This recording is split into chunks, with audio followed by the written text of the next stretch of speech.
Bangabandhu Sheikh Mujibur Rahman maritime university Bangladesh varsity করতে যাচ্ছেন একটা অনেক বেশি চ্যালেঞ্জিং কেরিয়ার, কেননা মেরিটাইম সেক্টরে এবং যেটার মোটো হচ্ছে we strive for maritime excellence.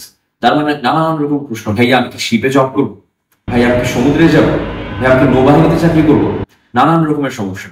So আজকের ভিডিওটা নিয়ে আমি আসলাম ইরাজমিন মুস্তফা কামাল ললিপপের সাথে। সেটা হলো কি, এই বিশ্ববিদ্যালয় এবং এই সাবজেক্ট গুলো পড়ার পর আপনার ক্যারিয়ারকে আপনি কোন দিকে পার্সু করতে পারেন সেটার ব্যাপারে। সো যাই হোক, প্রথমত আমার যেটা বিষয় নিয়ে আপনাদের অবগত করা দরকার সেটা হলো যে আমাদের বিশ্ববিদ্যালয়ে টোটাল ফ্যাকাল্টি আছে 4টি, এবং ডিপার্টমেন্ট নিয়ে যদি কথা বলতে চাই টোটাল 5টি ডিপার্টমেন্ট আছে এই 4টি ফ্যাকাল্টির মধ্যে। এবং প্রত্যেকটি যদি আমি ইন্ডিভিজুয়ালি বলতে চাই, প্রথমেই চলে আসবে faculty of maritime governance and policy, যার ভিতরে আমরা দেখতে পাবো হচ্ছে department of maritime law and policy. তারপর চলে আসবে ফ্যাকাল্টি অফ শিপিং অ্যাডমিনিস্ট্রেশন, যেটার মধ্যে চলে আসবে department of port and shipping management. এবং অতঃপর চলে আসবে faculty of earth and ocean sciences, যেটার মধ্যে অন্তর্গত হবে হচ্ছে department of oceanography and hydrography এবং department of marine fisheries and aquaculture. এবং সর্বশেষ চলে আসে faculty of engineering and technology, যেটার মধ্যে চলে আসে department of naval architecture and offshore engineering. So নানান রকম সাবজেক্ট, নানান রকম ডিপার্টমেন্ট, নানান রকম কথাবার্তা, এবং এই সবগুলো সাবজেক্টে কিন্তু একটি আরেকটি যে ভার্সেটাইল, এবং নামগুলো আপনি ইতিমধ্যে শুনে নিয়ে অনেকে এরকম আছেন। সো আপনার মনে হতে পারে ভাই ক্যারিয়ারটি আসলে কোন দিকে যাবে, অনেক চিন্তা ধারণা, আমি কি এই বিশ্ববিদ্যালয়ে অ্যাপ্লাই করবো, আমি কি এখানে এই বিষয়টি পড়লে কি এখানে যেতে পারবো, আমার ড্রিম তো হচ্ছে এটা হওয়া, আমি কি করতে পারবো। সো এই সবগুলো কোয়েশ্চেন অ্যান্সার নিয়ে হচ্ছে আজকের ভিডিওটা। সো প্রথমেই চলে আসে faculty of maritime governance and policy, যার মধ্যে চলে আসে department of maritime law and policy. এখান থেকে আপনি কিন্তু ব্যাচেলর অফ লস যে এলএলবি ডিগ্রিটি আছে 4 বছর মেয়াদী অনার্স, সেটি অর্জন করতে পারছেন। আপনার প্রশ্ন আসতে পারে, ভাইয়া ডিগ্রির নামের মধ্যেই তো হচ্ছে মেরিটাইম ল, তার মানে কি আমি শুধুমাত্র মেরিটাইম সেক্টর নিয়ে কাজ করবো?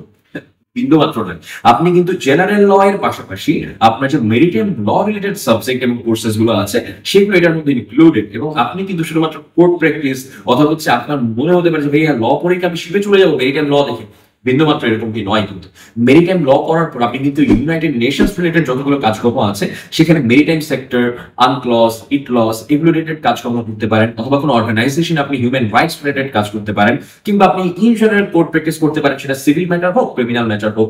তারপর কিন্তু আপনি জুডিশিয়াল সার্ভিস এবং অ্যাডভোকেটশিপ যেটি আমরা নিয়ে থাকি সেটির ক্ষেত্রেও পরীক্ষা দিতে পারবেন। এবং অন্যান্য ব্যাংকিং থেকে শুরু করে বিভিন্ন ক্ষেত্রে যে লিগাল অফিসার থাকে আপনি সেই কাজটিও কিন্তু পার্সু করতে পারবেন। অথবা হচ্ছে ট্যাক্স পেয়াররা যে আপনার ট্যাক্স প্র্যাকটিশনার এবং হচ্ছে ইনকাম ট্যাক্স রিলেটেড কাজকর্মগুলো করে থাকে, যেটাকে আমরা ট্যাক্স লয়ার বলে থাকি, সেগুলো রিলেটেড কাজকর্ম কিন্তু আপনি করতে থাকবেন। কিন্তু মেরিটাইম ল রিলেটেড সেক্টর যদি আমরা বিশালভাবে দেখতে পাই যে কোন ক্ষেত্রে মানুষের বেশি চায়, সেটা হচ্ছে মেরিটাইম ইন্স্যুরেন্স রিলেটেড যে ক্যারিয়ার গুলো থাকে এবং হচ্ছে সেফটি সিকিউরিটি রিলেটেড যে ব্যাপার স্যাপারগুলো থাকে।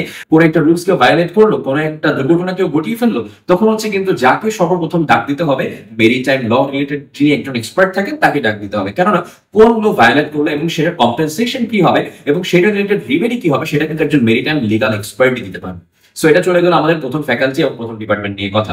অতঃপর চলে আসছে হচ্ছে ফ্যাকাল্টি অফ শিপিং অ্যাডমিনিস্ট্রেশন, যার মধ্যে চলে আসে department of port and shipping management. নাম শুনে বুঝতে পারছেন যে বিবিএ ডিগ্রি এবং port and shipping management, that means আপনার মেইন অপারেশনাল থিঙ্কিং গুলো থাকবে হচ্ছে পোর্টকে সিকিউর করা এবং হচ্ছে পোর্ট রিলেটেড যতগুলো অপারেশনাল কাজকর্মগুলো আছে সেগুলোকে ম্যানেজ করা, সেগুলো সেফ আছে কিনা, সেগুলো টাইমলি এক্সপোর্ট ইম্পোর্ট কার্গো ইনলোড এবং আনলোড যা কিছু হোক না কেন সেগুলোর অপারেশনাল সবকিছু কাজকর্ম কিন্তু আপনার হাতে থাকছে।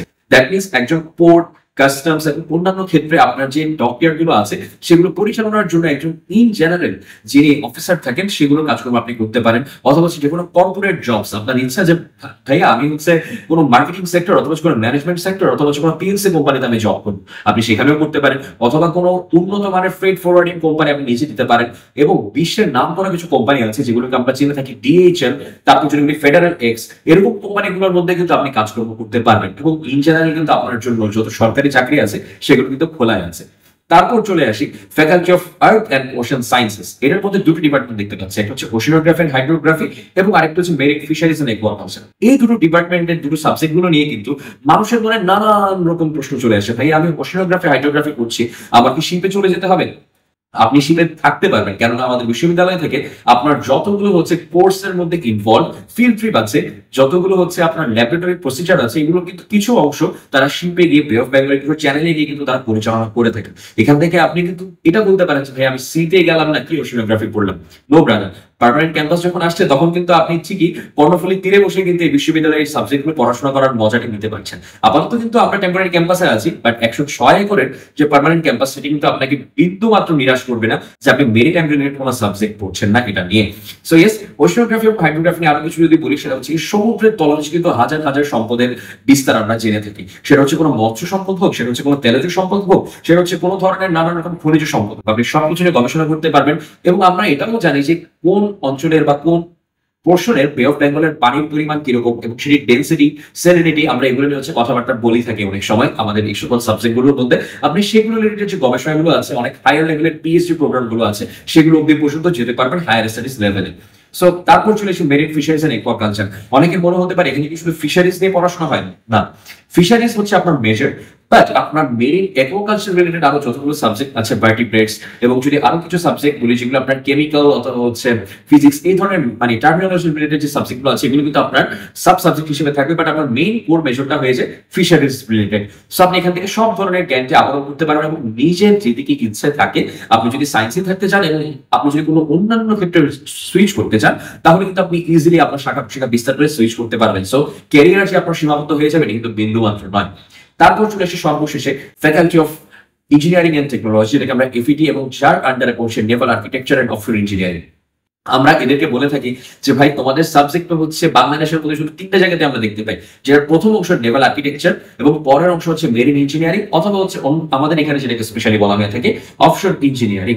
সো আপনি যে কোনো ধরনের স্থাপত্য নির্মাণ অথবা হচ্ছে শিপ নির্মাণ, শিপ বিল্ডিং ইন্ডাস্ট্রি, বাংলাদেশ নৌবাহিনীর বিভিন্ন ক্ষেত্রে আপনি বিভিন্ন ধরনের প্রজেক্টে যেগুলো গভর্নমেন্টের সাথে এফিলিয়েটেড, সব ক্ষেত্রে আপনি কাজকর্ম করতে পারেন। অথবা যদি আপনি একজন আর্কিটেকচার হতে চান, শুধু নেভাল আর্কিটেকচার, আপনি সেদিকেও কিন্তু একটি ইন্টারন্যাশনাল পর্যায়ের একটি ক্যারিয়ার চুজ করতে পারেন।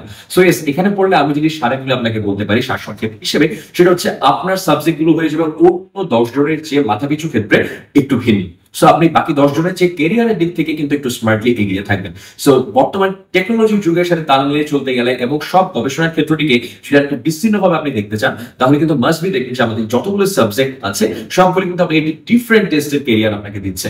সো নতুন একটি ক্যারিয়ারের জন্য এবং নতুন ভার্সেটাইল কিছু চ্যালেঞ্জিং এর জন্য কিন্তু আপনি বিশ্ববিদ্যালয়কে মাস্ট চুজ করতে পারেন এবং আপনি কোন কোন ক্ষেত্রে এলিজিবল এবং এলিজিবল নয় এবং কোন বিষয়গুলো আপনি পার্সিউ করতে পারবেন সেগুলো নিয়ে কিন্তু ইতিমধ্যে ললিপপের মধ্যে ভিডিওস গুলো আছে।